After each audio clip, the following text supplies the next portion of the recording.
What does a protest sound like when the volume's been turned down? At the University of Hawaiʻi, that question is at the center of a growing conversation. Proposed time, place, and manner restrictions could change how and where students express themselves, from chalk messages on sidewalks to amplified protests to overnight demonstrations. Each could soon face new limits. Supporters say changes bring clarity and safety, while critics warn they could quietly reshape what protest on campus actually looks like. But before students can debate the policy, many are still just learning it exists. Time placement. I've never heard of that actually since you just told me. For some students, the issue starts with awareness, or the lack of it.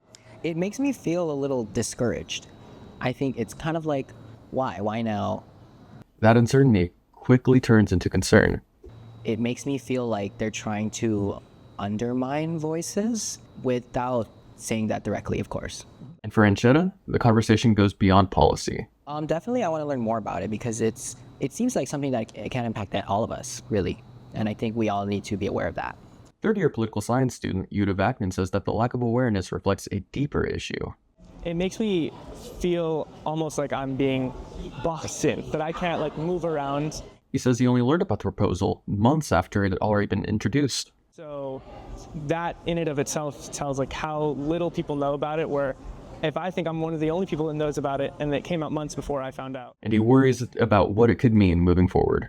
I think any attempt to make my voice realized on a larger scale than interpersonal conversation is going to be forcefully silenced. To understand what's being proposed, we spoke with Assistant Professor of Law, Di Damgaran.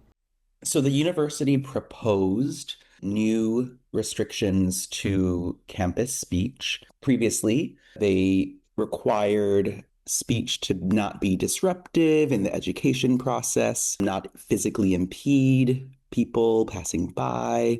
They've detailed many more rules. They say the new policy expands restrictions across multiple areas. They have specific location-related restrictions. They have a specific chalking restriction. They have restrictions based on bulletin boards and sound as well.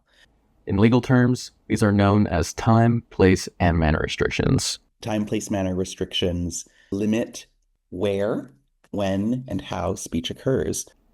They're allowed under the Constitution, but how far they go matters. So, why now? And my understanding is that they are trying to align the University of Hawaiʻi with best practices and in response to pressure from the federal government. Damgaran says some parts of the policy may reflect recent protest movements nationwide. That kind of blanket ban on camping definitely looks to me like a response to the activism around the genocide in Palestine. But beyond legality, Damgaran says the real concern is what these rules could do over time. People don't know these policies, and they simply know that they're not permitted. There is a world in which the cumulative effect of these policies may prevent people from legal forms of speech.